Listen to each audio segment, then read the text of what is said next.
notar que eu penso a coisa do wiki para a filosofia. Então, por exemplo, quando vocês trabalharem na semana que vem, a minha ideia é gravá-los. E aí, se vocês quiserem, vocês podem publicar. Se não quiserem, fica só como registro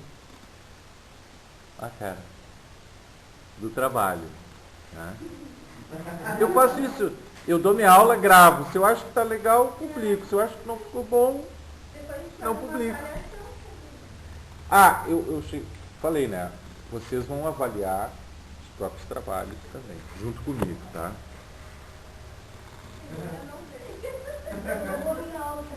Por quê? Não, vai sim. Mas a gravação não é compulsória. Se não quiser, eu não gravo. Mas eu pensei em gravar para podermos ter material. Eu acho isso é legal, porque daí assim, ó, bota lá no YouTube, bota... Vê a postura, tu vê que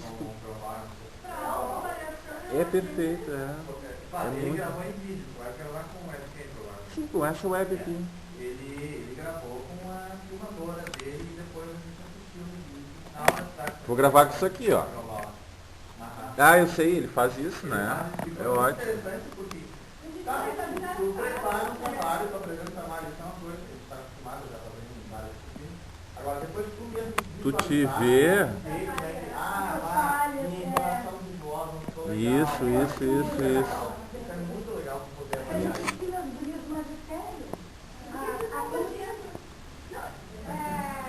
E assim tu tem a oportunidade de visualizar. É muito legal.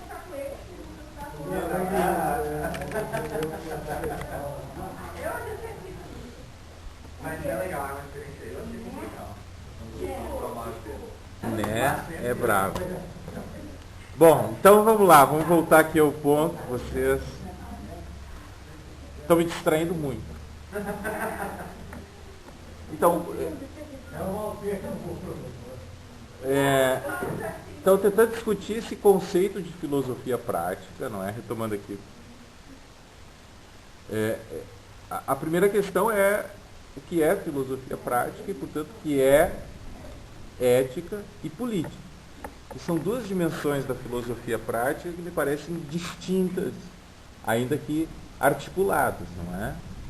A filosofia moral, digamos assim, ou a ética, ela é, então, o estudo da conduta do indivíduo enquanto indivíduo.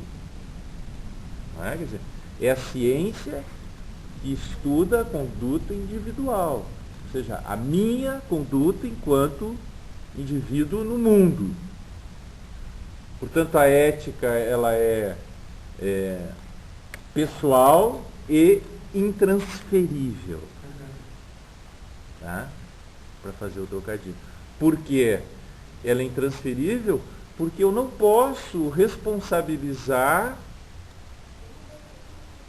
as outras pessoas pelos erros e acertos das minhas ações. Eu não posso dizer eu fui antiético porque a Suzana me fez agir assim.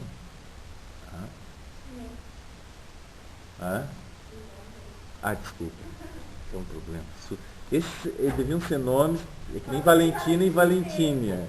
Eu sempre digo, é Valentine. O pessoal chama Valentina.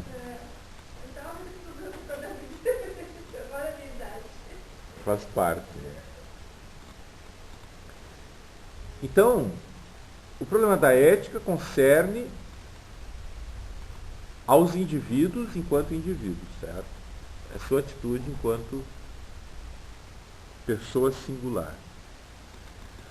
A política, ainda estou dentro do Aristóteles, as definições clássicas do Aristóteles, a política é o estudo do quê? O estudo da polis, que é o estudo coletivo, ou seja, do modo da conduta coletiva de uma determinada polis. É como então nós, enquanto grupo de homens e mulheres, nos organizamos e instituímos as nossas leis, ou seja, é o modo coletivo da nossa ação. Porque nós somos animais, por natureza, políticos, diria o Aristóteles. Mas colocar as mulheres aí Não, aí já é nosso. Século XX, né? Em todo caso, se refere a seres humanos.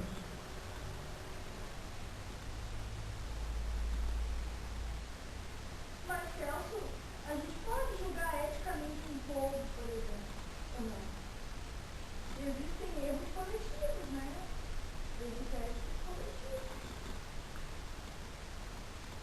Mas ele não é esse moral, né? Uma decisão coletiva que não respeita o ser humano enquanto ser humano, né? É condenável eticamente, sim. Não, eu acho que sim, eu acho que... Mas aí é a interface que tu faz dos problemas que dizem respeito à ordem dos valores, dos princípios morais, que dizem respeito, digamos assim, à ciência da ética, entre aspas, que tu faz esses conceitos transitarem no domínio da política, né? O problema aqui é o seguinte, é óbvio, não é óbvio, que ética e política são inseparáveis. Porque eu sou um indivíduo necessariamente político. Eu, enquanto indivíduo, a minha ação ela sempre se projeta numa determinada polis. Tá? Então, o indivíduo, ele é, enquanto sua conduta ética, é inseparável da sua vida política, não é? Eu acho que modernamente essa tensão ela é maior. Eu acho que a gente vai poder ver isso com Kant, com Nietzsche, por exemplo, porque o Aristóteles ele subordina completamente a ética à ciência política, não é isso? E aqui a gente tem uma grande antinomia na filosofia, que é a questão da liberdade individual e da liberdade coletiva. Ou seja, um sistema onde tu prioriza, digamos assim, a felicidade coletiva, que é a perspectiva do Aristóteles, e um sistema onde tu prioriza, digamos assim, entre aspas, a felicidade individual, que é propriamente a filosofia, digamos assim, moderna, né? Onde o indivíduo aparece emancipado, coisa que ele não aparecia na filosofia antiga, não é? Na filosofia, se pegarem Platão e Aristóteles, Platão muito mais, o indivíduo, cidadão é exatamente igual à cidade, não há distinção, não é? E já o Aristóteles, ele autonomiza um pouco o domínio da ética, mas ela é, desde sempre, subordinada à política, na filosofia antiga. Me parece, na modernidade, na medida em que o indivíduo se emancipa enquanto tal, e o conceito de indivíduo livre se impõe, tu pode pensar já digamos assim, uma ética subordinando a própria dimensão política, onde os indivíduos já aparecem descolados da sua polis de origem, da sua comunidade de origem, né? A sociedade contemporânea é muito isso, muito visível, eu acho, por exemplo. Hoje, por exemplo, eu sou um cidadão de Porto Alegre. Não, na verdade eu sou um cidadão nascido em Curitiba, que morei em Porto Alegre a maior parte da minha vida e trabalho há 10 anos mais ou menos em São Leopoldo. Já sou um cidadão que pertence a mais de uma polis, né? De certo modo, os indivíduos transcenderam, né, pelas vias de comunicação, vias de transporte, etc., superaram a sua própria origem comunitária, digamos assim, não é? E vocês imaginam, na época do Aristóteles, as cidades eram praticamente cidades fechadas em si mesmas, né? Esse movimento que o Paul Virilio vai chamar, esse movimento dromocrático, não é? Que vem de dromocracia, não é? Que é que é o poder do movimento. Dromos é movimento, não é? Então, o poder do movimento. Hoje nós transitamos e habitamos mais de uma cidade, mais de um estado. Hoje tu está aqui, em 12 horas tu está na Europa, em quantas horas tu está na Argentina, quer dizer. Então os laços comunitários são laços bem mais enfraquecidos, visivelmente, né, hoje, não é? Então, essa primeira distinção, ela é relevante, eu acho, porque ela situa o campo da reflexão, não é? Eu acho que sim, podemos sempre utilizar conceitos da ética e da filosofia moral para julgar a ação coletiva dos homens. Não é? E poderíamos dizer que há uma ética coletiva também, sem problemas. Mas acho importante preservar os campos de reflexão para tu entender no sentido, para que nós entendamos que a ética é uma problematização da minha conduta enquanto indivíduo, obviamente orientado por valores que vêm da minha comunidade, pelos costumes, mas é um domínio que corresponde à minha ação enquanto indivíduo. Porque mesmo quando eu ajo coletivamente lá, também são os indivíduos que estão agindo. Isso. Eu não perco meu livre-arbítrio porque eu estou dentro de uma coletividade. Eu posso aderir ou não? Tu pode aderir ou não.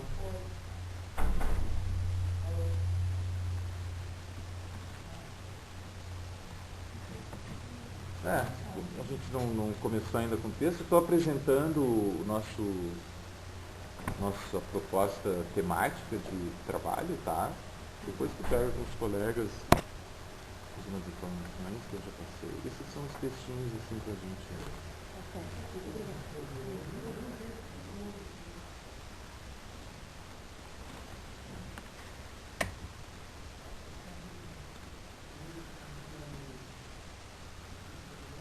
Então, é sempre importante, não é, distinguir os campos, porque eu distingo, ainda que eles estejam necessariamente interligados, são campos de reflexão diferentes e problemáticas diferenciadas. Tá? Porque o que eu teorizo e problematizo para mim enquanto indivíduo não é necessariamente o que eu vou teorizar para mim enquanto grupo de homens e mulheres, eu acho, não é? Mas sempre utilizamos conceitos aí que transitam entre esses dois campos. Bom, então,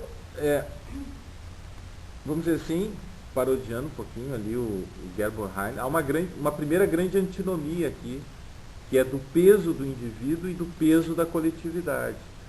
De algum modo, as filosofias políticas ou as filosofias práticas, ou elas tensionaram mais para a liberdade individual, ou elas tensionaram mais para uma restrição da liberdade individual.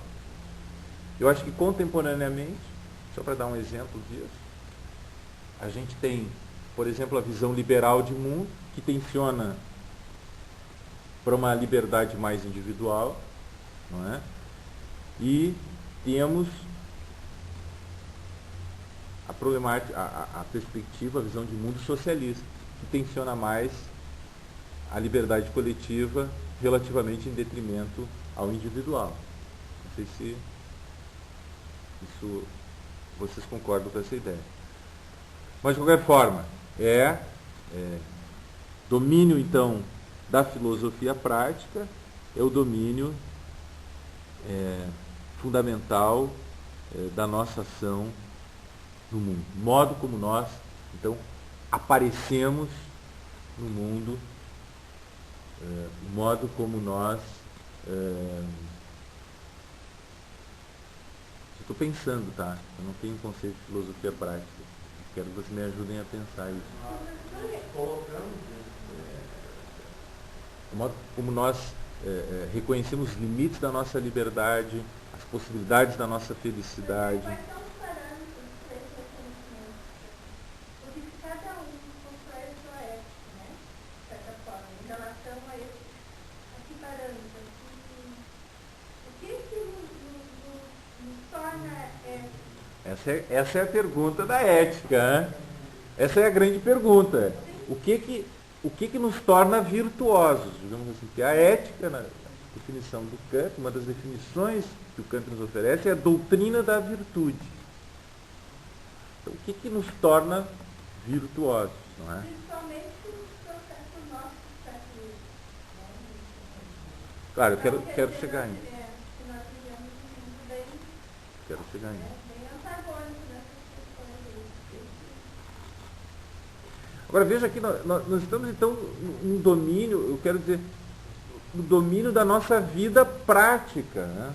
Isso que é importante destacar aqui. É menos o problema da nossa vida teórica do que o problema da nossa vida prática. Então, nosso domínio aqui é o domínio, vamos chamar assim, existencial, propriamente dito. Né? Um ponto, só já para passar para o item seguinte, que eu queria chamar a atenção aqui, é quanto que esta filosofia prática, ela determina e é fundamental, por exemplo, para nós pensarmos todas as questões que envolvem, por exemplo, as questões epistemológicas, as questões estéticas, porque o próprio conhecimento, e essa é uma tese do Maturana e do Varela, o próprio conhecimento é uma forma de ação. E se conhecer é uma forma de ação, toda forma de ação já envolve um domínio dos valores, da comunidade em que eu vivo. Porque conhecer é inseparável do ser humano que conhece. E se o ser humano que conhece é um ser necessariamente prático, no sentido de que ele é um animal que tem ação, nós não somos vegetativos, nós não somos nem autômatos, nem deuses, que poderiam prescindir da ação. Então, quanto que, isso é só uma pequena provocação para quem quer pensar um pouco filosofia da ciência e epistemologia, quanto que a filosofia da ciência ou a epistemologia, por exemplo, seriam filosofias teóricas, são dependentes de uma filosofia prática. Eu acho que quem coloca isso muito bem é o próprio David Hume, no Tratado da Natureza Humana. Mas, ora, para conhecer, digamos assim, o modo como o entendimento humano funciona e como nós podemos conhecer, nós precisamos conhecer o quê? Aquele que conhece.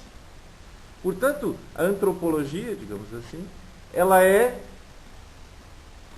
pré-condição para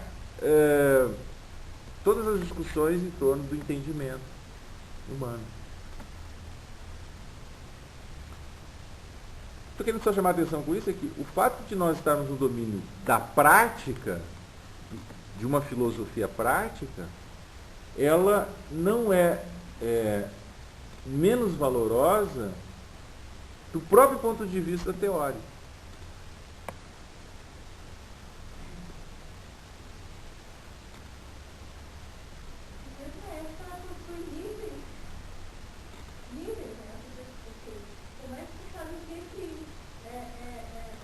Valorar, né, o seu universal e o seu particular. Então, como isso, como valorar isso? Como se considerar como parte da sua ética comunitária? Porque tem coisas que são universais, né? Que tem como Se supõem serem universais. Porque é sempre uma suposição, né? E tem outras que tu elabora como pessoal, tua, né?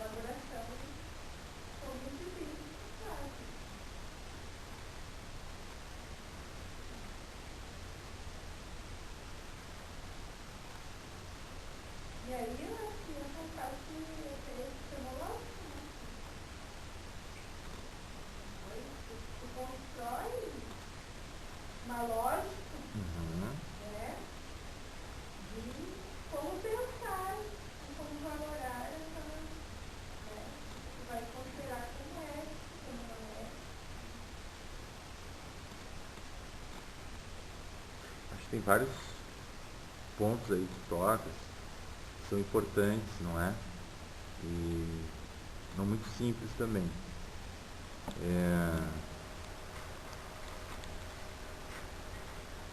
No caso aqui, eu só queria chamar, sem querer aprofundar esse ponto da relação entre filosofia teórica e filosofia prática, eu queria só chamar a atenção, assim, superficialmente, para as implicações da filosofia prática para uma filosofia mais teórica.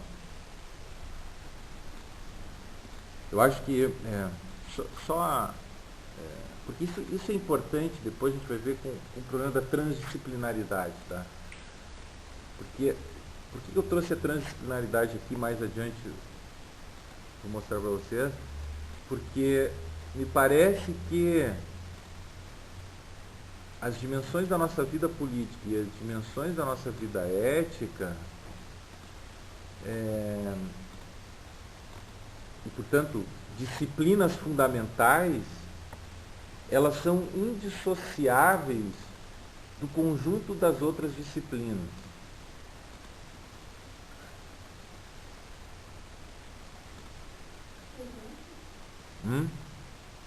Desculpa. O que seriam práticas fundamentais? Disciplinas fundamentais.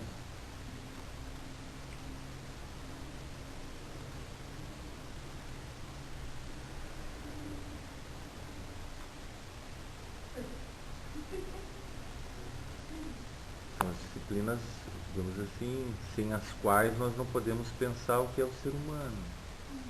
Então, a filosofia, no caso, deveria ser considerada como fundamental. A filosofia? Eu acredito. Acho que sim. Mas Até porque se não fosse fundamental, a gente não estaria aqui nessa chuva. sim, claro. Mas se vê na prática, né, até pouco tempo atrás, a filosofia e essas outras, em arte, por exemplo, ficavam no segundo plano, no terceiro plano. E para o ensino fundamental são aquelas que vão preparar os jovens para o trabalho ou para o vestibular. Não. Apesar que elas ficaram fora, mas isso não fora do ensino, mas não quer dizer que ela não para. Não, eu vejo isso como erro, deixar a filosofia fora. Na verdade, acho que não é educação, não. Você está preparando, treinando alguém. Então, educar mesmo, mas a evolução. Não é educar, educar que já fala tudo. Educar que está treinando. Você tem que ler um artigo do Feyerabend sobre essa coisa do ensino de filosofia, tá? Depende do que a gente está fazendo também lá na filosofia. Pode estar matando toda a curiosidade dos alunos em nome da filosofia. E daí volta a questão que eu falei assim, né? Feyerabend, Qual filosofia está estudando? claro. Filosofia.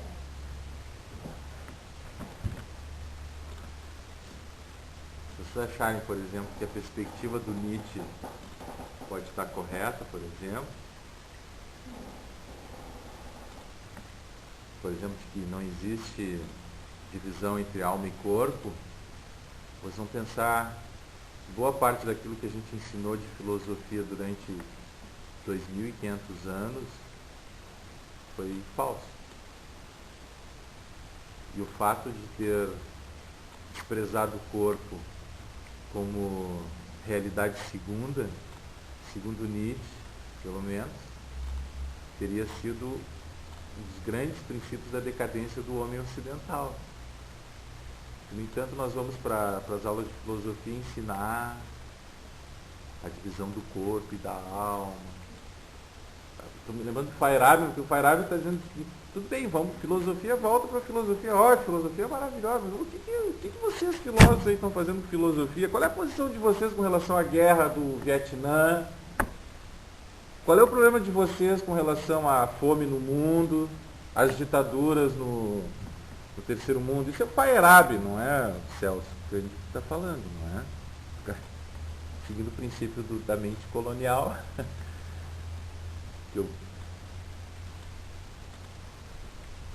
E o Feyerabend vai dizer, a história da filosofia é a história de um grande empobrecimento Esse livro chama-se, vocês devem ler, Eu Quero Escrever Sobre. Foi editado por intermediação da Ana Carolina, foi editado pela editora Unicilos. É A Conquista da Abundância.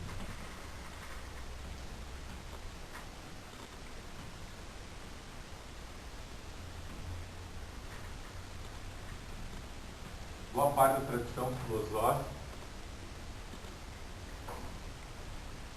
não conseguiu perceber a abundância da vida, né?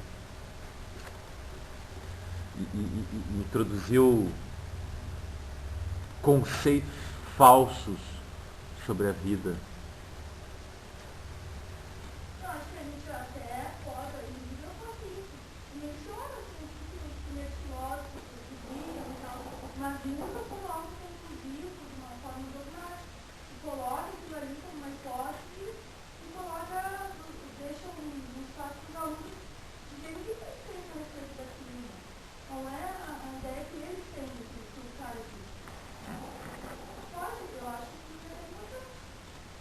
Porque coloca essa ideia que eles entendem que não coloca. É complicado.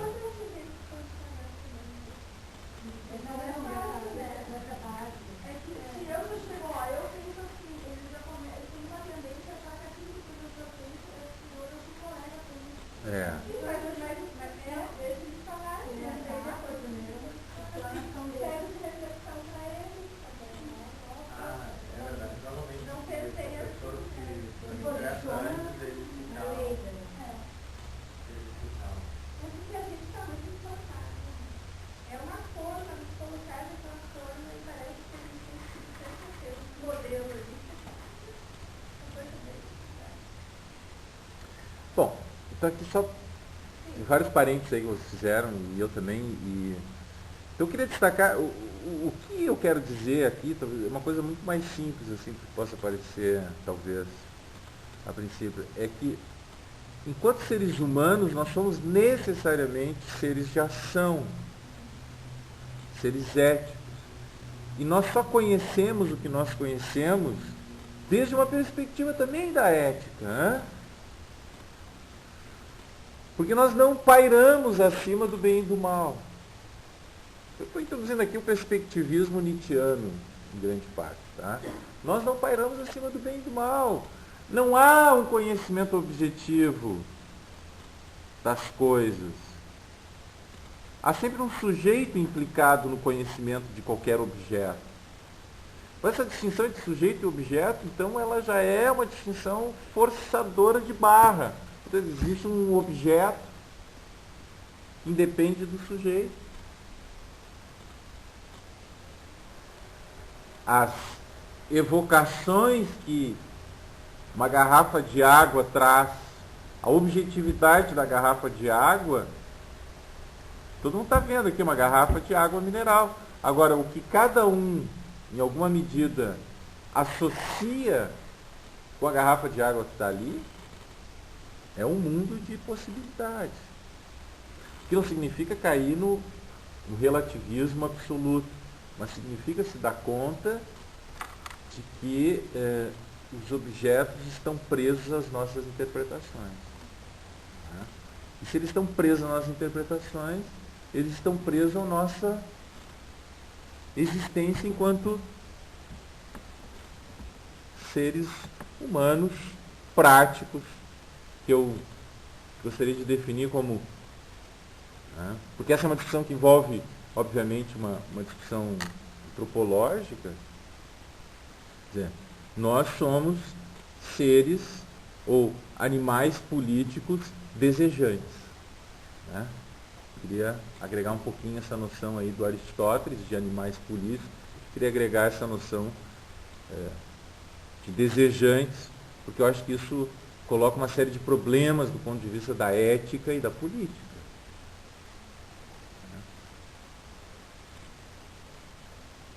E se a gente tivermos um pouco de tempo, que eu acho que vai ser difícil, eu queria problematizar algumas questões com vocês nesse campo, né? Que é um campo que começa os estudos, acho que a gente pode falar que o problema do desejo já aparece em Platão, já aparece em Aristóteles, mas já aparece em Kant, aparece em todos eles, mas todos eles dão um jeito de vamos deixar o desejo de lado, ainda bem que eu vou morrer agora, diz o Platão, né, que minha alma vai se purificar dessa coisa ruim, que é o corpo, portador de desejos. O Kant vai dizer lá, o imperativo categórico, nada, todas as nossas necessidades materiais, isso tudo é campo inferior da animalidade humana. E me parece que é no século XX, não é? Que o problema do desejo, o desejo inconsciente e da vontade de poder, aparecem como problematizações teóricas importantes do que seja o humano e as brutais implicações dessa teoria, ou, enfim, dessas dimensões, digamos assim, para que nós possamos entender muitas das nossas ações ou inações, os nossos erros e etc. Né? Porque eles só atrelaram ao progredir, ao avançar também. Se sem o desejo, parece que tinha uma certa estagnação também, né? Claro. Então, como nós vimos, no século XX, a partir daí, né, até os modernos, a coisa se encaminhou no sentido do avançar, do ir além, né, do que estava ali. Isso sim, mas eu quero dizer, no século XX, passamos a teorizar sobre essas dimensões que não eram, digamos assim, problematizações filosóficas de fundo. O que acontece com a interpretação dos sonhos do Freud e toda a geração de pensadores que seguiram, não é? Começa lá com Schopenhauer, já, né? Schopenhauer já é o grande cara que começa a pensar o lugar da sexualidade na condição humana. Né? O próprio Nietzsche retoma isso. O Hobbes já vai indicar o lugar dos desejos. Lá no Hobbes, não é? Na Leviatã não aparece lá. O que é a razão para o Hobbes? A razão é o quê? Um instrumento dos desejos.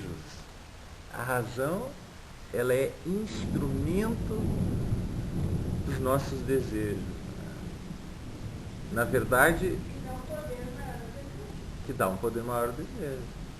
Exatamente. A razão é a guia que nos faz realizar o quê? Os nossos desejos. Portanto, uma supremacia dos desejos. E o Hobbes está falando de 4 desejos, não é?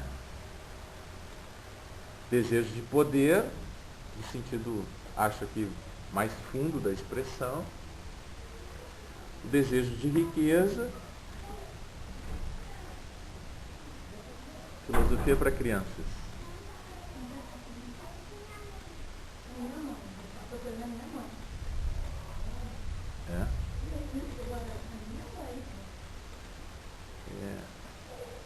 Então, desejo de poder, desejo de riqueza, o desejo de honra e o desejo de sabedoria. São os 4 grandes desejos do Hobbes, não é? E ele diz que todos esses podem se reduzir a um único desejo, que é o desejo de poder. Porque todos eles, desejo de riqueza, desejo de sabedoria e desejo de honra, são formas outras do desejo de poder.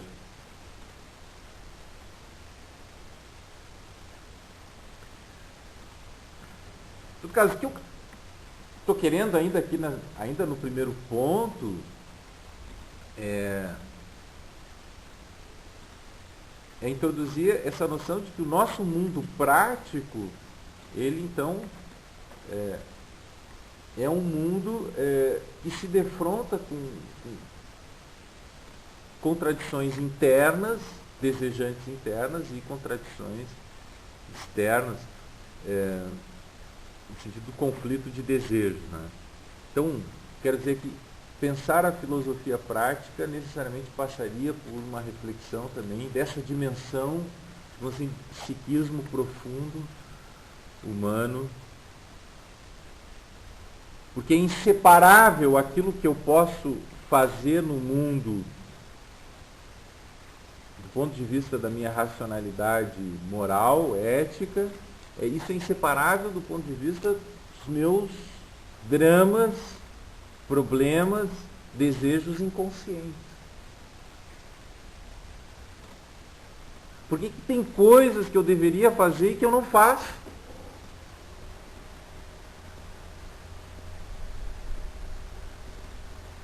Existe uma ordem de problemas aí, que é a grande percepção genial do Freud, eu acho,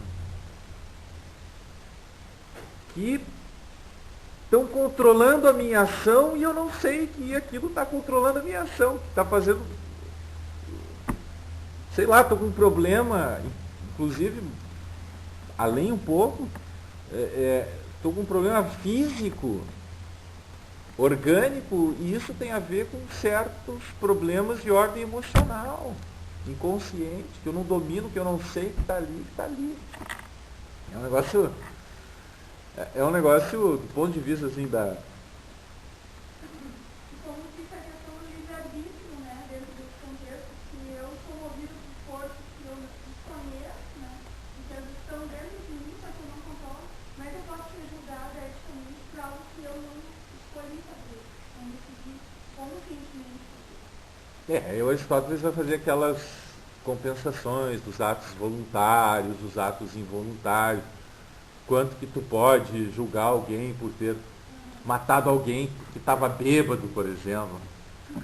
Estava bêbado, então sou, digamos assim, tenho consciência dessa minha ação, quanto que eu posso ser moralmente condenado. É tipo como se tivesse consciência, assim, no momento que botou o foco no sobreviver, então consciente do que está fazendo. Então ele legalmente, né, para a aplicação prática da lei, sim, daí a pessoa vai ser indicada. Mas aqui o ponto era que já aparece um pouco isso na reflexão, até quanto que tu pode ser julgado por atos involuntários. Mas acho que o que tu coloca tem problema aí, né? Tem problema filosófico, assim, bom. Problema moral também, porque que, sei lá, eu fiz aquilo que eu não devia ter feito. Já. Então, eu quero dizer, eu acho que exatamente, quer dizer, eu acho que a gente tem um grande dilema aqui do ponto de vista da ética, porque não se trata só a nossa ação enquanto indivíduos e enquanto coletivo também, não é só uma ação que depende, digamos assim, da minha capacidade de discernimento racional. Porque às vezes eu sou levado a fazer coisas que são, do ponto de vista de uma comunidade, do ponto de vista daqueles princípios e valores morais, são equivocados. E eu faço. Mesmo assim eu faço.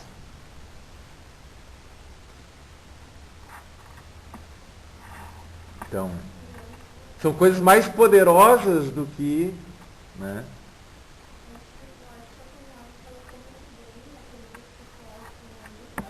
Com certeza.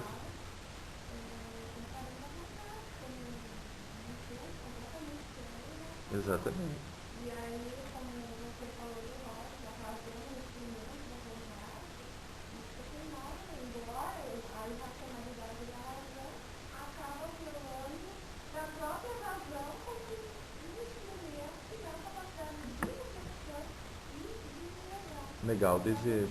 Por isso que o Nietzsche vai condená-lo à lista dos nihilistas, né? Porque é um filósofo que propôs exatamente a renúncia do desejo.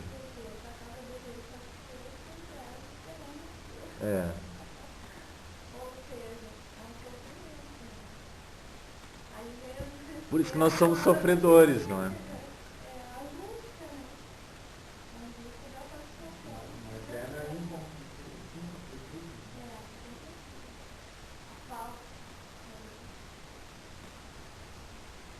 Opa, aí tem um conceito importante, eu acho que é de falta e... Eu desejo o que falta ou eu desejo o que eu quero? A falta é só depois do desejo. Eu não desejo porque falta. Porque o desejo ele é ativo, ele não é reativo.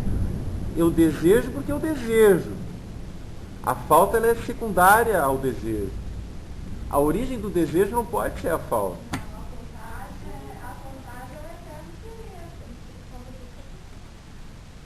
Então a falta surge depois do querer.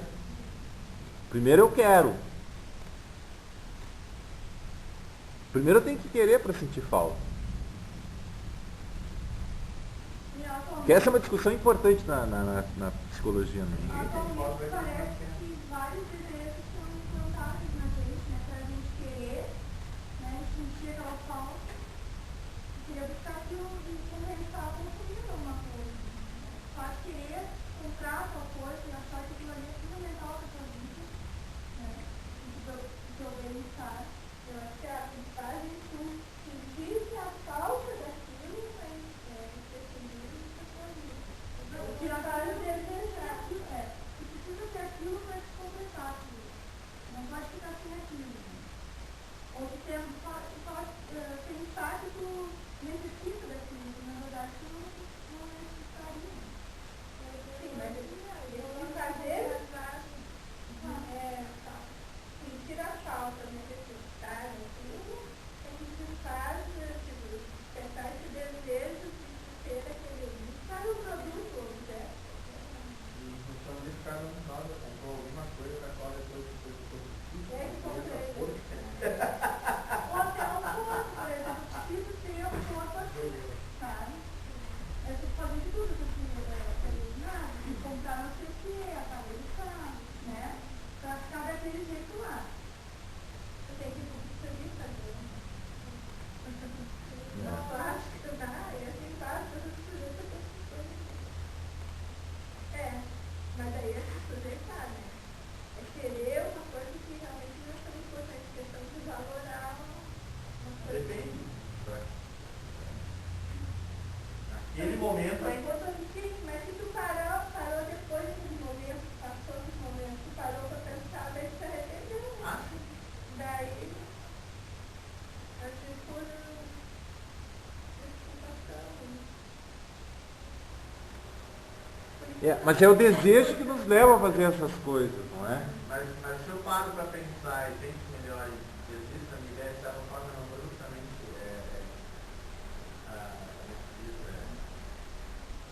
segurando esse desejo. Né? Claro, tá sublimando, tu tá... Fazendo isso.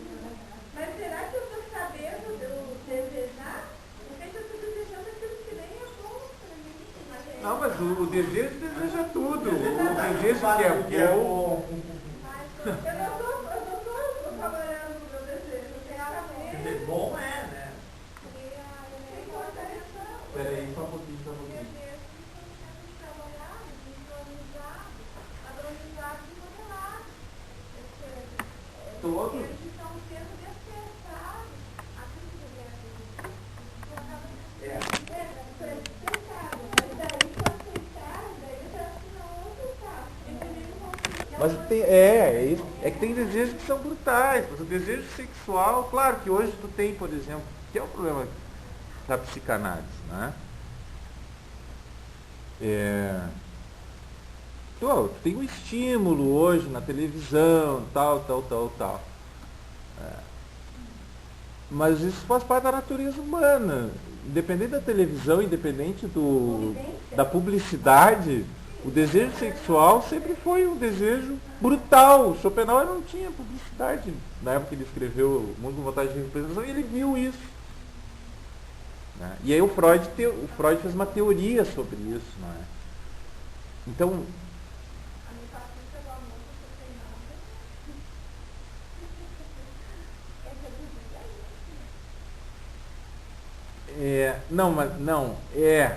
mas tem alguma coisa acima disso. O que é? É a perpetuação e o aperfeiçoamento. Mas peraí, é procriação, perpetuação da espécie através de um processo de aperfeiçoamento. Porque quando duas pessoas,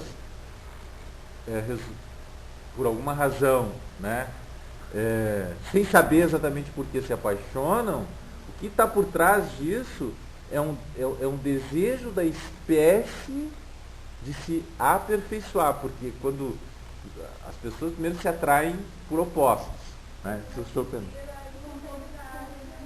Exatamente, mas sempre no sentido do aperfeiçoamento. Então dois seres diferentes se casam e quando eles geram um filho, eles geram alguém que pega dos dois as melhores coisas, não é? Do Schopenhauer? Sim. Aí. Talvez até para aperfeiçoar a própria pessoa, não a própria pessoa. Um desejo homossexual, né? Mas o desejo homossexual é considerado doente, eu acho, não é? É no desejo do Freud. Era uma ideia de anormalidade, ele dá teoria sexual de científica, né? Às vezes o Mário O que ele fala? Que quando não venceu o complexo de castração, ele fala, ele vai ter essa anomalia. Se é uma anomalia, não pode ser certo. Ele é tipo um desvio da regra alto que eles vão considerar. Não estou querendo, né? Porque depois que uma mulher passa pela menopausa, não é mais, não consegue mais reproduzir, mas por que ela ainda tem desejo? Então não é mais um desejo da perfeição, né? Porque esse desejo não é além da reprodução, claro. Tem uma coisa de concretude, de ser humano, de busca, né? Mas você tem que reproduzir tudo, você está vendo uma coisa para você. Voltar, ver, não sei,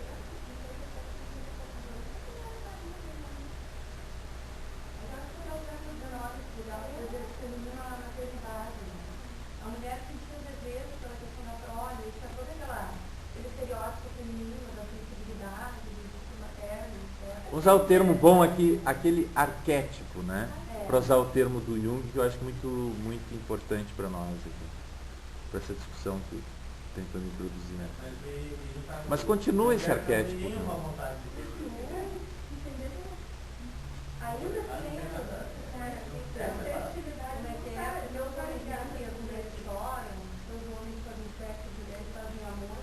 eu acho impressionante ainda nos dias de hoje, as mulheres fazem amor, às vezes a mulher apelo sensível, né, seja maternal, e o homem sem consideração, eu acho que isso é meio retrógrado, né, mas sempre tinha uma ideia, não, mas é que manter mesmo dessa forma, né, que são taxas políticos de ação, né, a mulher tem que ser taxadora, a mulher tem que ser passivo para dar espaço para o homem, né, pelo ser político, ativo. Por quê?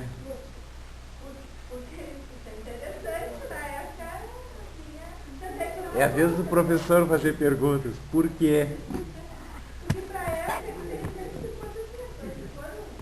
Não é uma boa explicação.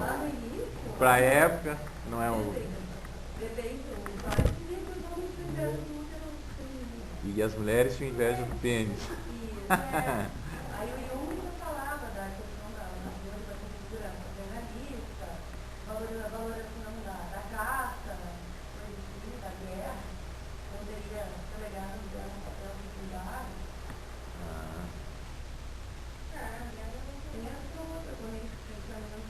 Para a prole, né? Para a prole, está voltada à agricultura, que era coisa também que era a cultura da mulher, né?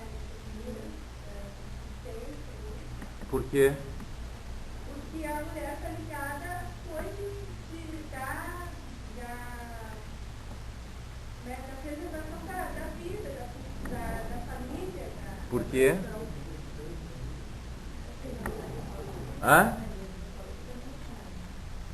Mas a Igreja Católica surgiu muito tempo depois dessa posição da mulher. A Bíblia, a Igreja Católica só reproduzem já um estado de coisas que é cultural. Claro que é uma causa mais contemporânea, porque daí é a reprodução da reprodução, não é? Mas ainda quero mais fundo. Por quê? Por que a mulher tem que ficar lá?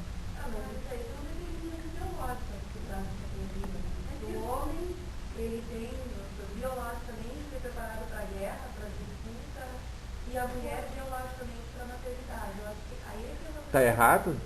Está certo ou está errado essa teoria? Eu acho discutível. Ela está sendo formulada, né? O homem sai para casa, né? E a mulher fica... O cérebro masculino e feminino é diferente, eu não sei quantos homens... Não, é diferente, de certa forma, não sei, né? Agora, aí você precisa também hoje, a força abraçar, ela foi fundamental. Para muitas coisas, a mulher é muito mais forte que o homem. A força já é um exemplo. Comprovado que a mulher é muito mais resistente a tudo. E a mulher é muito mais independente que o homem. O homem perde a mulher e ela na bolsa. A mulher perde o marido e se vira. Porque a mulher nasce sendo criada por independência. A vez que ela vai cozinhar, tem um texto do... Eu não tenho lembrar de quem, mas não tem texto aí. Tem um texto que é muito bom. Eu não me lembro, eu não sei se é verídico ou quem é. Diz que as meninas, a diferença entre meninos e meninas. Diz que... Fala.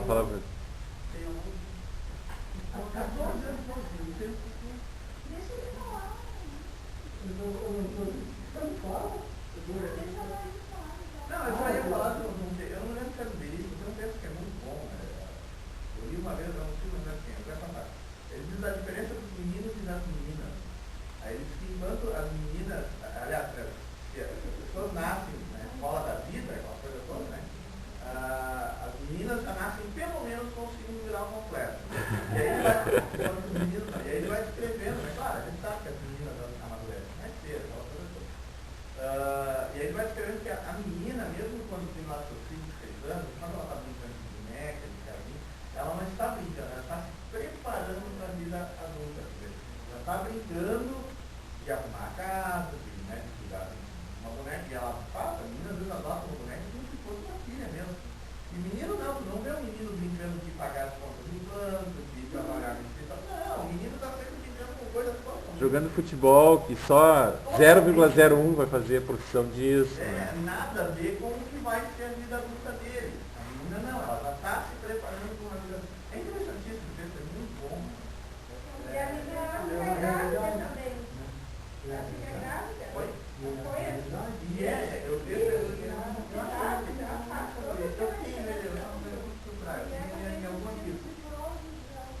mas é muito legal. Na sociedade matriarcal, era que não ordenava, era que fazia assim.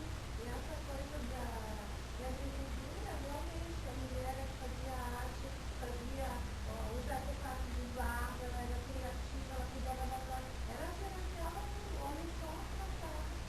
E aí ia dar o mesmo. Tá, mas por quê? Por que o homem caçava a mulher? Porque assim a mulher disse, eu quero sentar assim, Adão e Eva. Bom, Adão, tu vai pra guerra, eu vou ficar em casa. Hã? Tu acha que é cultural, não é biológico? Eu acho, por isso eu acho que tem um determinismo biológico original. Porque assim, bom, quem é que fica grávido? Felizmente para nós, homens, é a mulher que fica grávida. Agora eu tô vendo o que é o drama. Agora tu imagina. Agora tu imaginas, sei lá, você mesmo estava falando, até a invenção dos métodos contraceptivos, a minha avó teve 16. É que a minha avó é do tempo mais antigo, a de vocês já é um pouquinho mais... A minha já é 12. Por quê? Então, por que a mulher acabava se concentrando no ambiente doméstico? Porque é isso, porque daí aí é biológico. Mas aí esse fator biológico, que num primeiro momento é uma divisão do trabalho natural, porque assim, das duas uma, alguém vai ter que ir para a guerra, alguém vai ter que ir para a caça, senão não vai ter comida. Alguém vai ter que cuidar do bebê. Bom, a mulher grávida não vai conseguir caçar, certo? E o homem barbado vai ficar em casa, né, cuidando do Fazendo tricô. fazendo tricô, e a mulher grávida com lança e... Né, é uma antina... Alguém tem que trabalhar, né? Não, eu acho que tem muito do comportamento disso, tipo, masculino e feminino, que é cultural também. Não, claro. Mas ele é cultural, mas o cultural tem uma origem no biológico. Então, eu acho que um certo movimento, uma certa teoria feminista, perdeu de vista isso. Tem uma determinação biológica. Agora, isso não quer dizer que o fato de ter uma... Exatamente. Tem uma diferença. Ser colocado como, em muitos momentos, inferior à função biológica. Claro. E que Não, é que gerou uma situação em que a mulher passou a ser, digamos assim, secundária no destino da polis. Entre aspas. Isso é cultural. Não, isso ainda é natural. as civilizações fazem da guerra, então, uma tribo masculina, aí, claro, né? O que ia falar?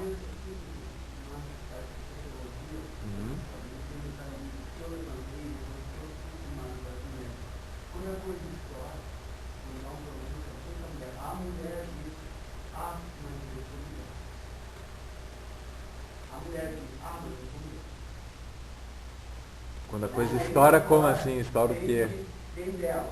Quando estão falando, a mulher que você usava na mulher, do dizer, olha, começa a não ter feito, claro, o maior vai te dizendo, mas começa a não dar na mídia, em tudo quanto é lugar, a falar, mas eu sou mulher.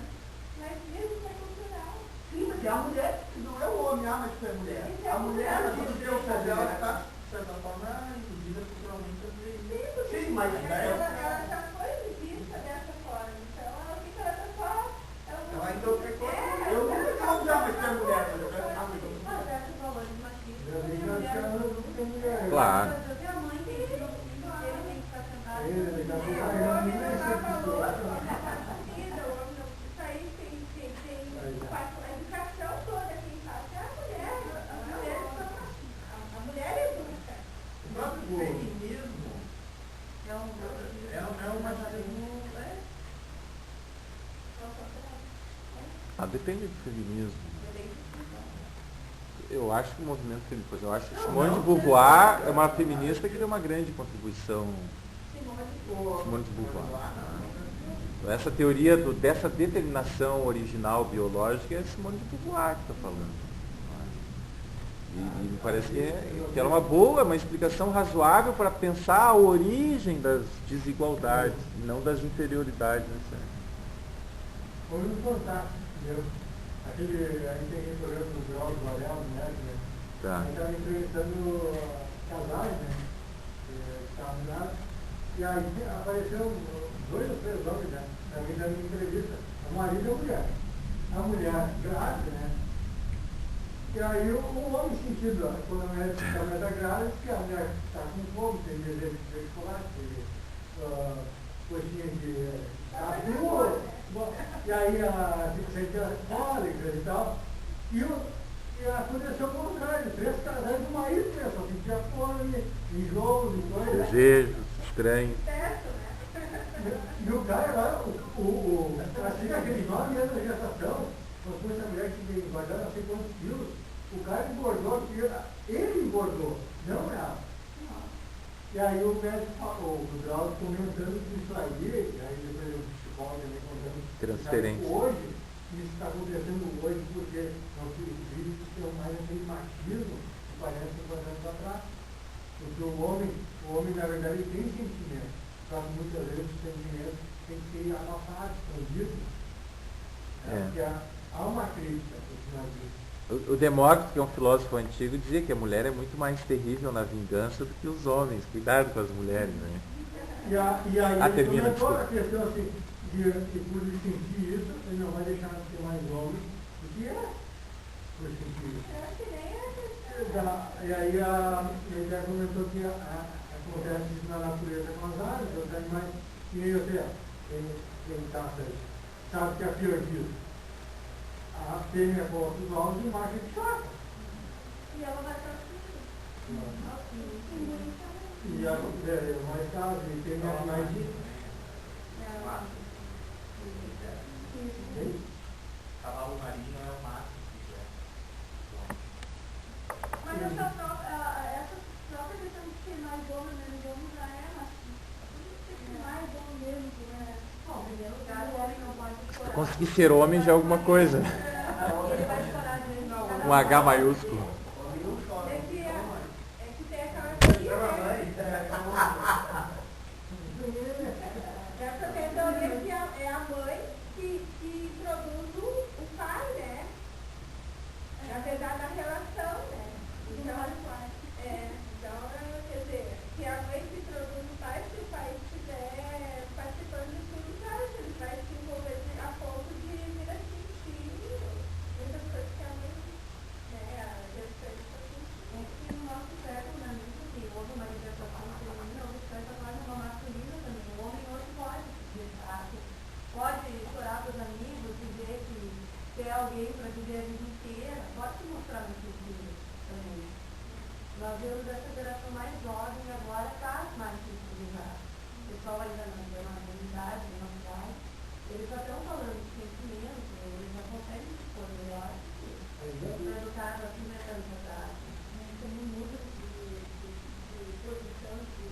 Nisso aí a televisão tem um papel fundamental. Sim, vão morrendo dentro da casa. Mudam de opinião, de posição, de sentimento, assim. Dia para noite, da noite para o dia, sem motivo, sei lá.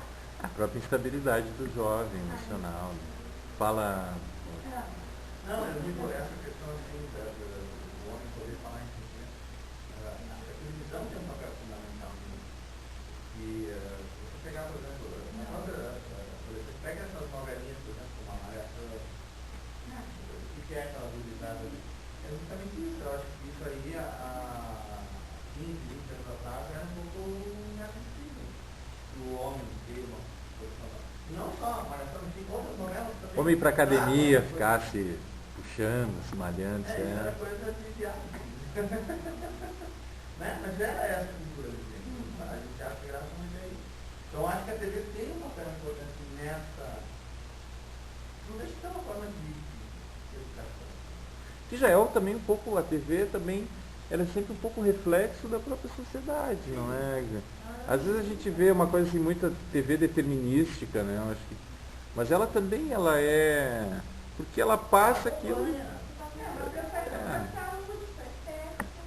que é o que a galera hoje está... Ela acompanha, ela pega esse parcela, mas ela joga para todo mundo. Ela unifica. É. Se fosse a Rede Globo, nosso idioma hoje não seria o Brasil, o idioma que é. Certamente. Depois daquela lei de 70 e poucos, né? A Rede Globo que abraçou aquele idioma, por isso que hoje no Brasil se fala praticamente a mesma língua. Algumas várias coisas, mas a gente vai do sul para o norte, a gente se comunica perfeitamente. Ao contrário de outros países. Sim. Graças a Rede Globo. Isso é um belo trabalho que a gente poderia fazer, e que está no âmbito, não é? Tudo isso que a gente está conversando está no âmbito das questões da filosofia prática. Relação homens e mulheres, mídia, são as questões do mundo prático. Uma filosofia prática se ocupa de questões tais como, não é? Mas aqui, voltando só focando, então eu diria, essa discussão toda começou com um problema do reconhecimento, então, no mundo prático, dessas dimensões, digamos assim, imponderáveis, impalpáveis, desconhecidas, que é o domínio dos nossos desejos inconscientes, não é? O domínio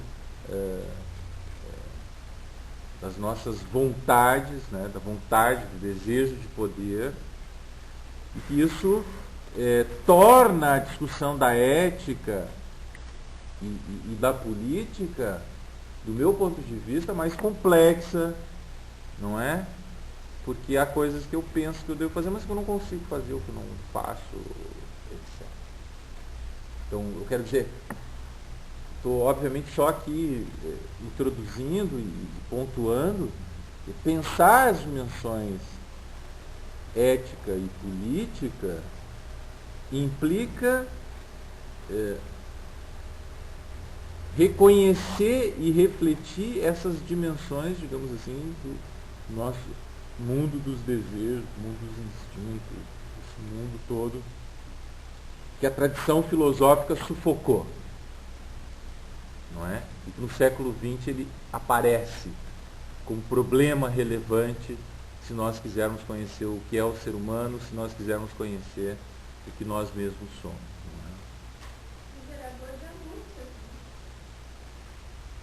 Sem dúvida. Mas pelo menos tu.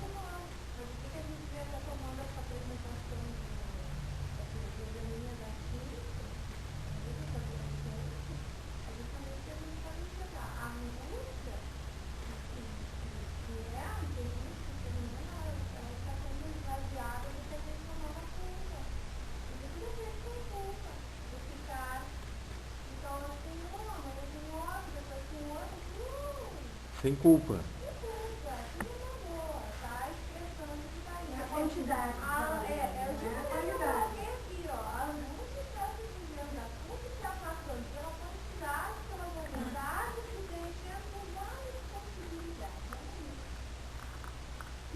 Estamos na era. É.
É.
Daí, eu tive que estar ali, ele já tem um outro relacionamento, a mãe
mas isso é o quê? Isso é um problema?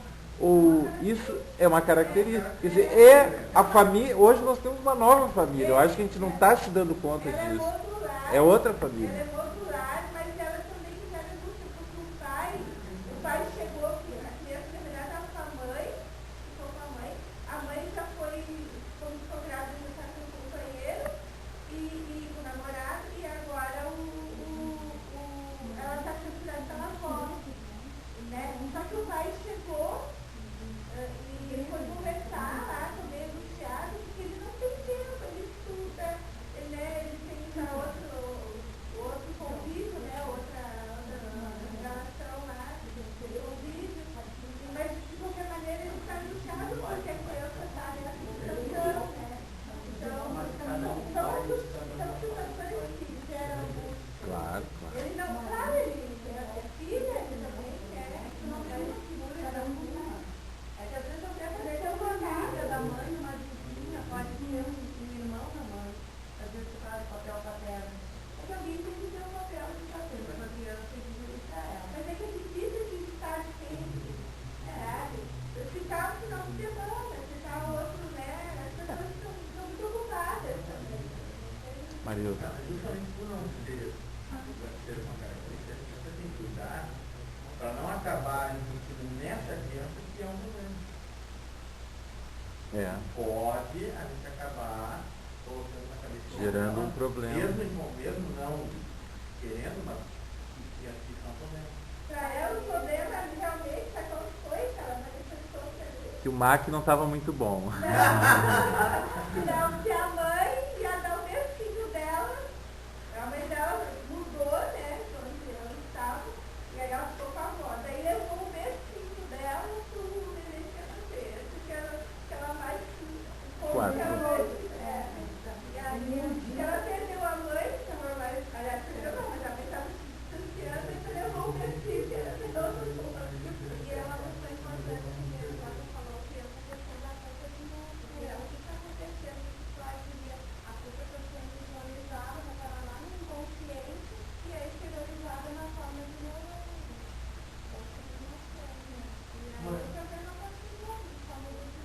Uma aluna minha de 12 anos se tornou mãe no ano passado. 12? 12 anos.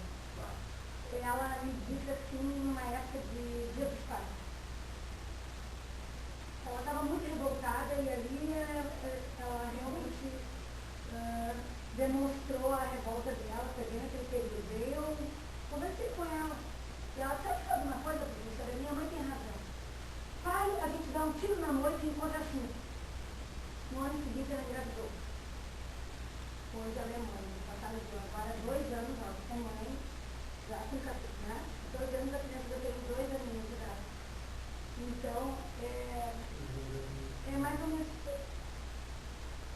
Eu vou aqui tomar liberdade. Não, vou tomar. Eu acho que são aí questões assim, que merecem reflexão. Né? É que aqui eu acabei de sobre a professora, os pensadores, os políticos, parece que eles não estão percebendo ou vivendo um mundo da periferia, um mundo em que eles convivem. É outra, eles vivem com outra linguagem, eles têm outros valores, eles não têm mais história familiar, eles não têm mais nada. Eles perderam o início. Eles não têm mais isso. Para eles, tanto faz a vida. Eu tenho alunos assim. Para eles quem? Os políticos e os pensadores ou. Não, Mas os políticos e os pensadores também. Não todos, mas boa parte sim, porque se eu sou político, se eu sou presidente de um país. Não, eu queria interromper você. Não, sabe por quê? Porque eu vejo que a gente está avançando, mas eu não queria muito, eu queria pelo menos poder apresentar aqui o nosso tempo.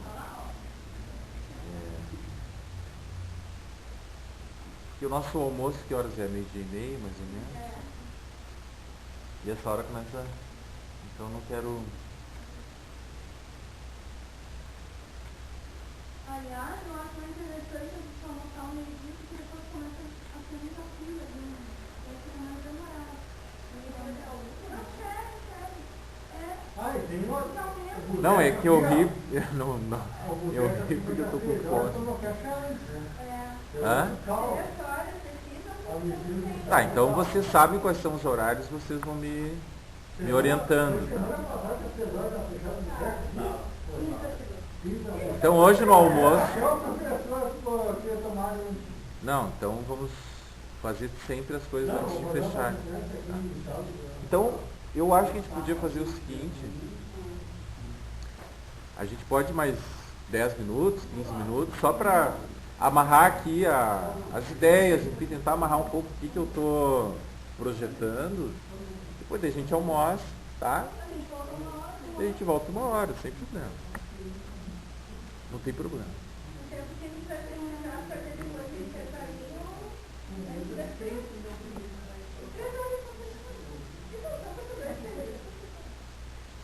Mas... Olha, eu acho que hoje aqui no Centro 1 só tá nós.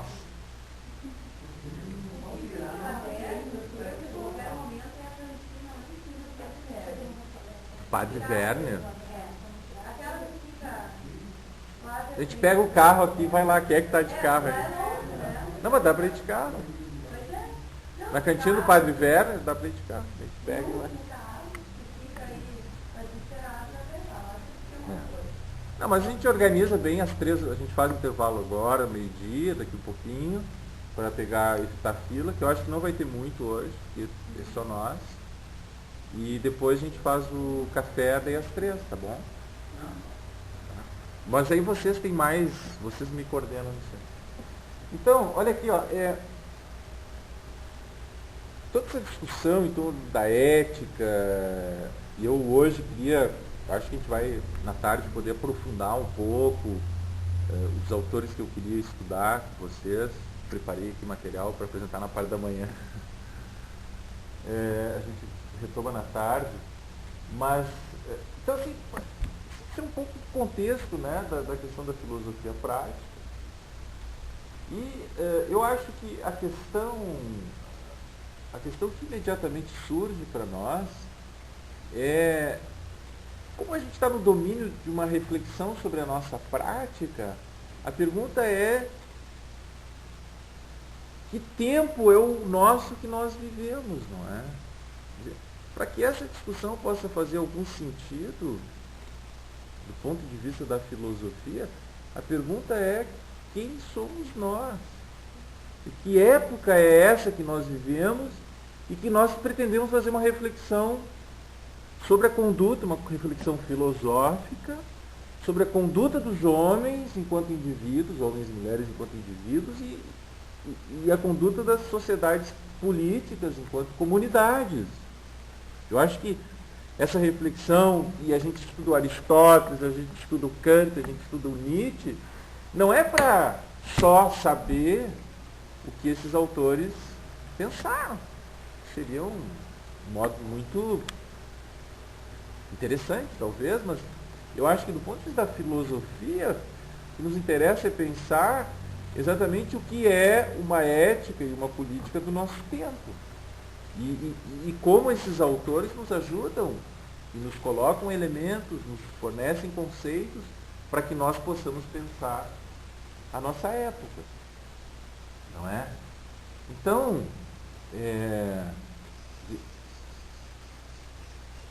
me parece que nosso tempo é um tempo que eu caracterizaria como um tempo trágico dionisíaco. Usando aqui os conceitos, né, de fundo do Nietzsche, não é? A gente pode ter, hoje espero que a gente possa ver um pouquinho essas noções, mas em todo caso, por que trágico dionisíaco? Porque de um lado, o que a gente tem? A gente tem uma explosão de de acontecimentos, invenções que são dionisíacas no sentido da afirmação da vida, não é? Vocês peguem, sei lá, eu fiz um textinho onde eu tento responder essa pergunta, quem somos nós, e tenta pensar o nosso tempo a partir da invenção do avião.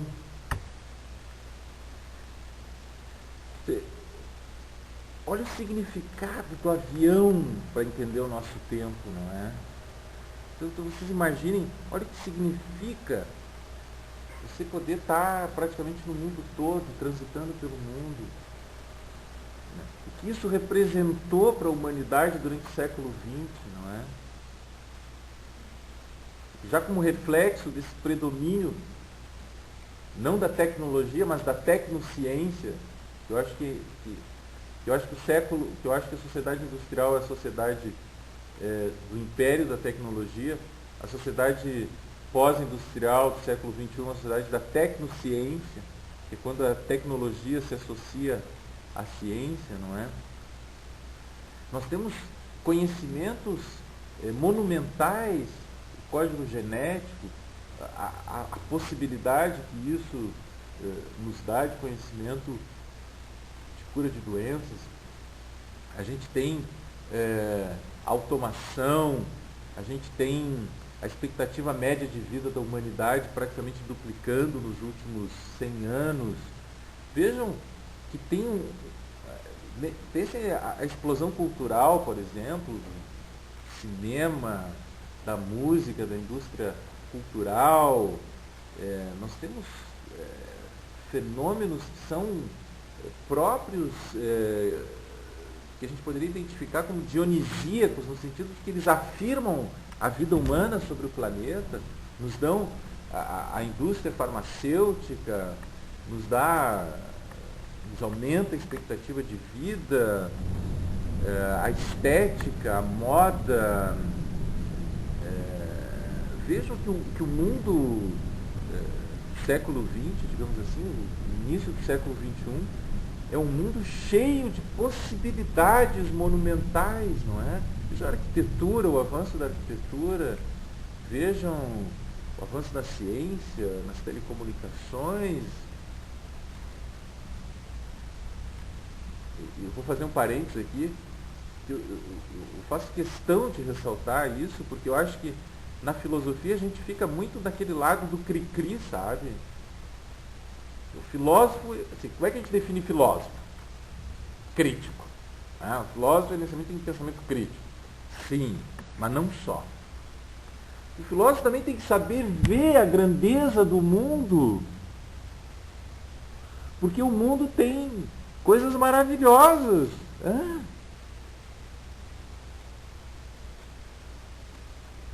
Então, fecha o parênteses. A gente tem de um lado, então, esta explosão dionisíaca, conquista interespacial, tem esse significado disso tudo para a humanidade.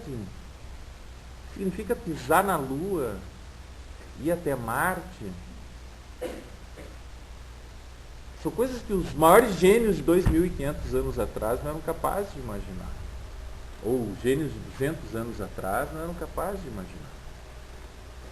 Então a gente vive, de um lado, essa explosão de possibilidades. Tem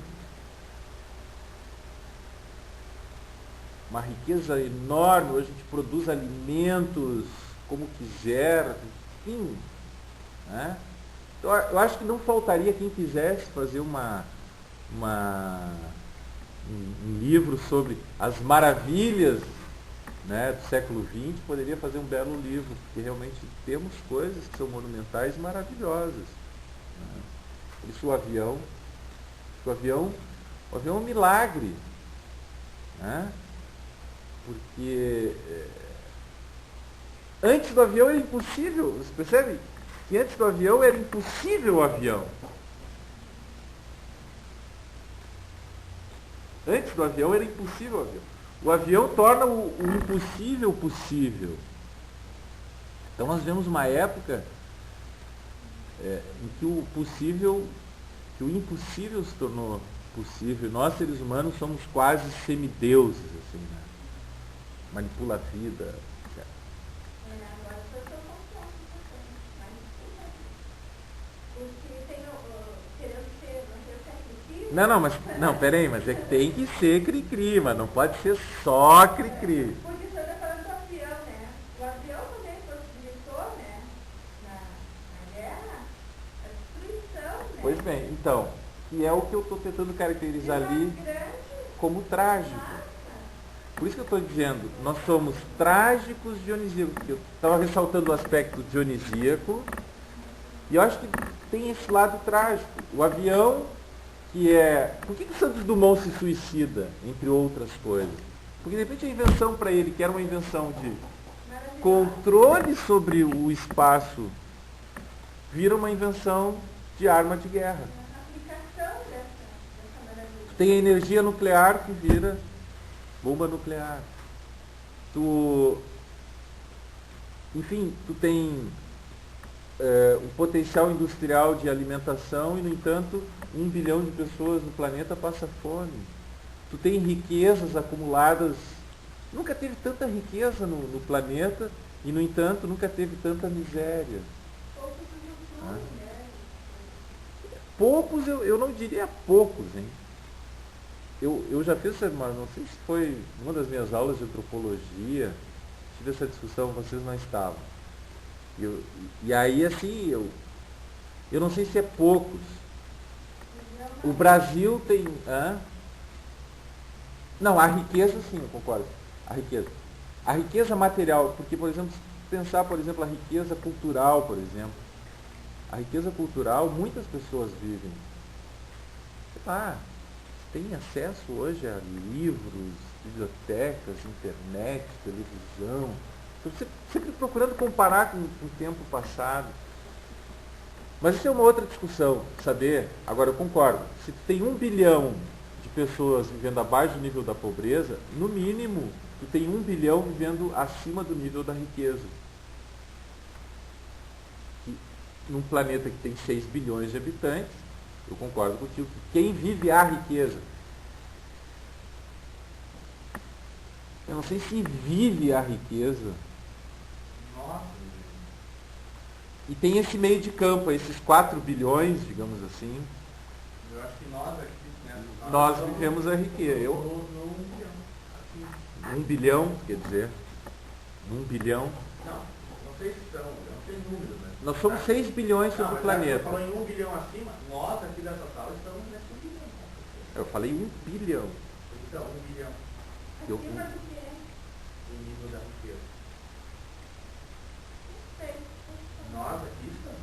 Eu questiono. Eu diria o seguinte, a gente está, do ponto de vista da riqueza cultural, acho que sim.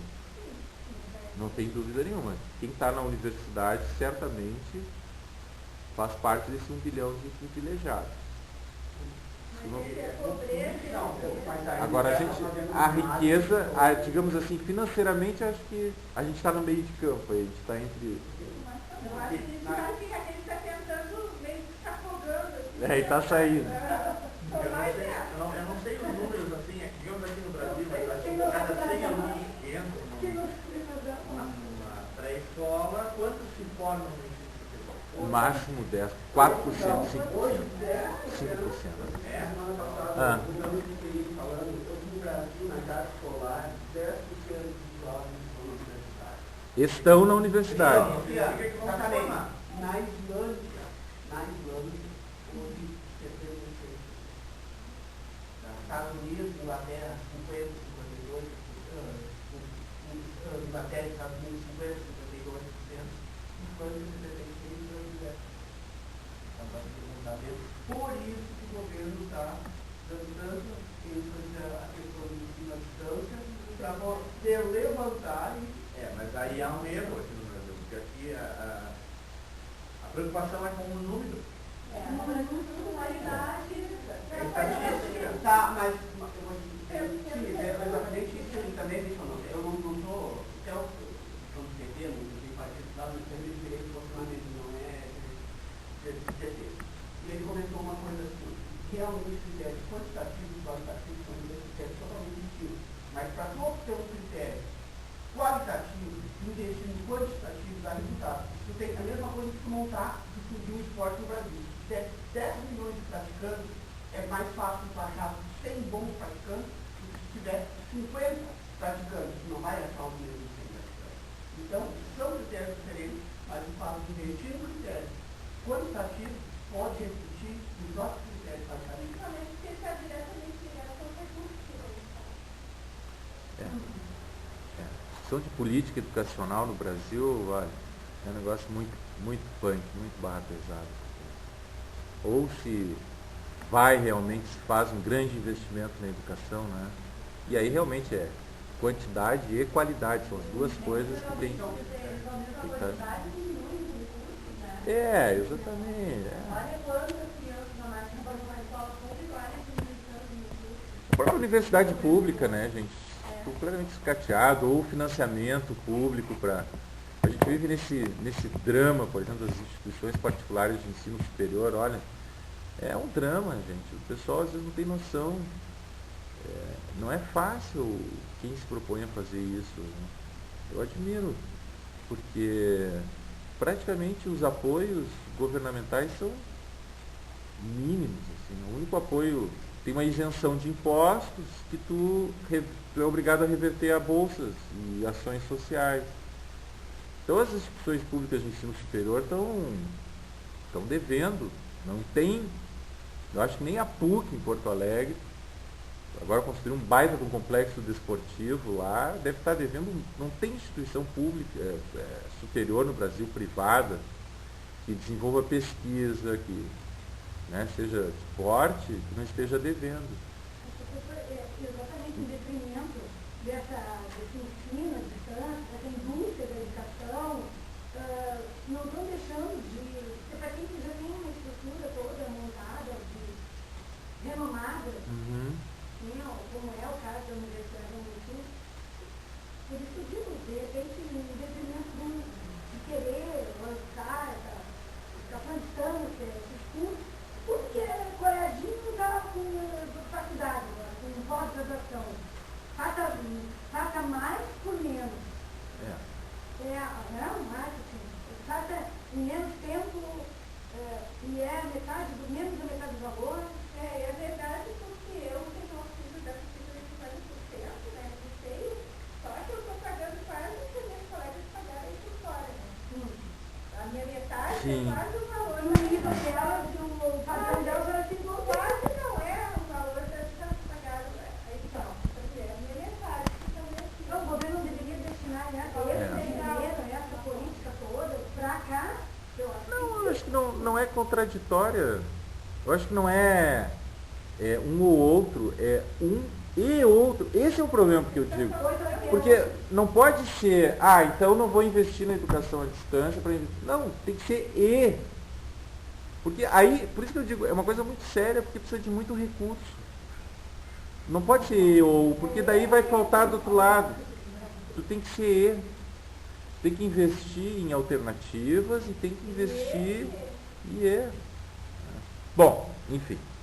Voltando aqui ao nosso ponto. Tá? Então, queria propor aqui, para a gente poder almoçar, essa consideração de que nós vivemos um tempo trágico dionisíaco, então com grandes possibilidades, com grandes riquezas, mas ao mesmo tempo com grandes crises, com grandes problemas.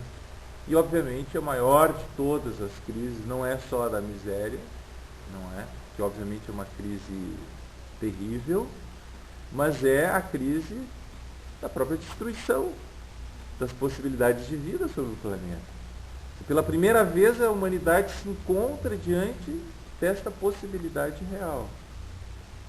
Né? Seja pelo esgotamento dos recursos naturais, uma questão de tempo, né? Nosso modelo de desenvolvimento.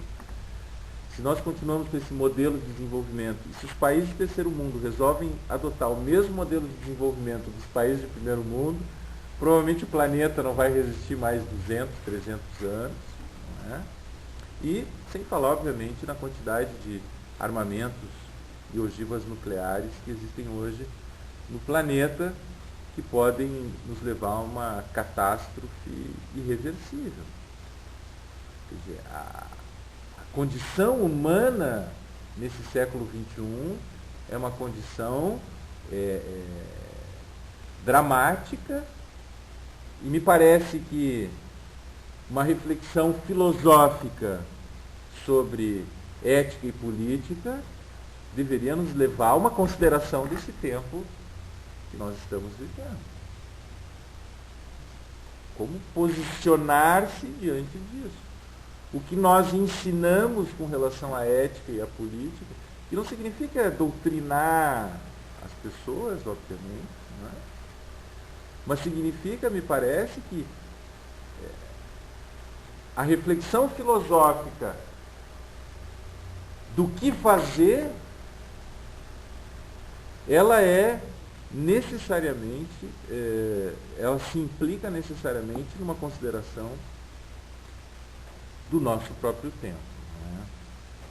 Então, a pergunta filosófica é o que fazer diante dos impasses do nosso tempo. Então, assim, e aí no meio de campo eu propus, já fiz uma referência à questão da tecnociência e listei algumas coisas para você: biotecnologia, nanotecnologia, infotecnologia, neurotecnologia, né? Neuro no sentido de que os instrumentos estão nos permitindo conhecer mais o funcionamento neural, mas também tem toda uma tecnologia de guerra, toda uma geotecnologia de exploração sem limites da natureza. Então eu queria destacar o aspecto relevante, decisivo, e dizer que o futuro da humanidade depende do que nós fizermos com a tecnociência.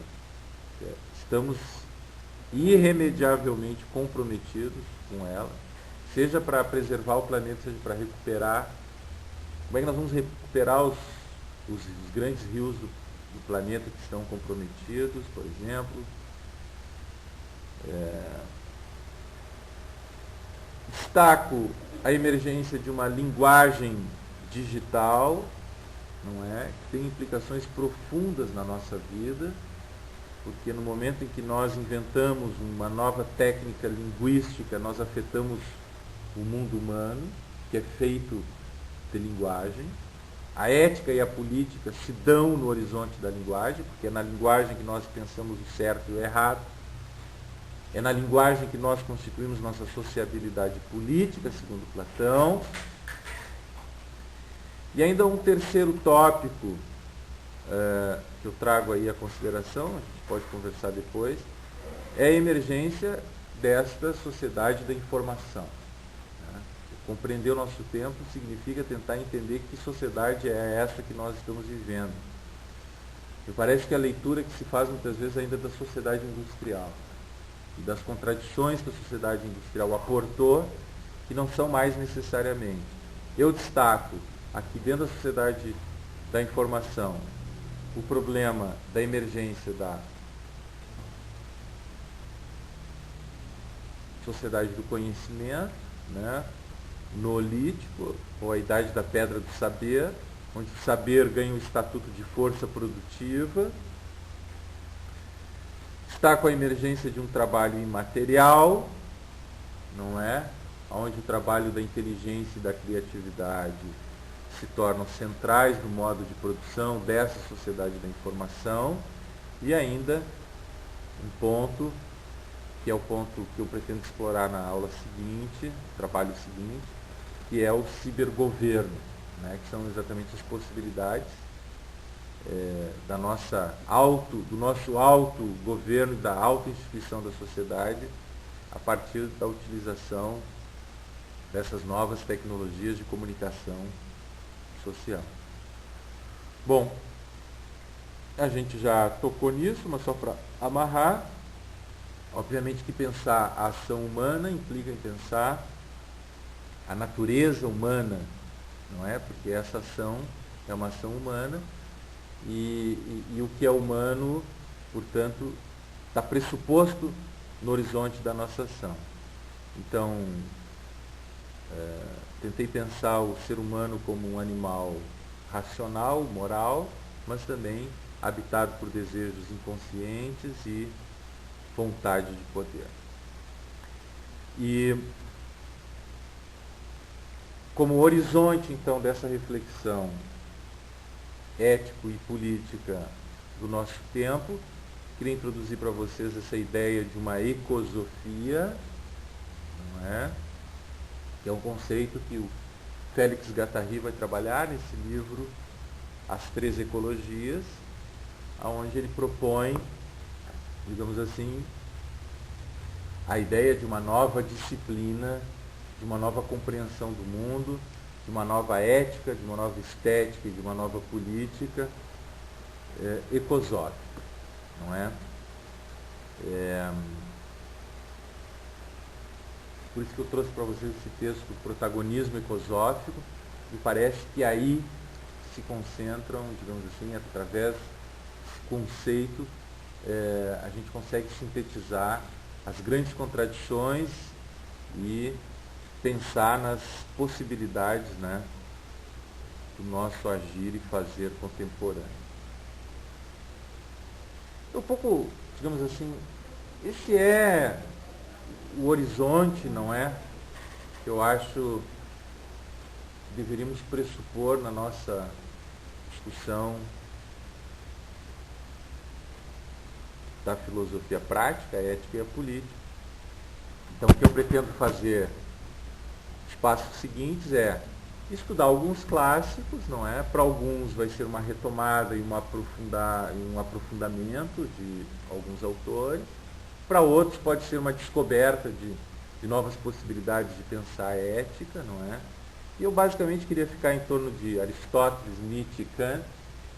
Botei o Spinoza ali, era só uma intenção, né? Tem algum estudo do Spinoza, mas eu acho que não teremos nem tempo e poderíamos falar alguma coisa sobre ele.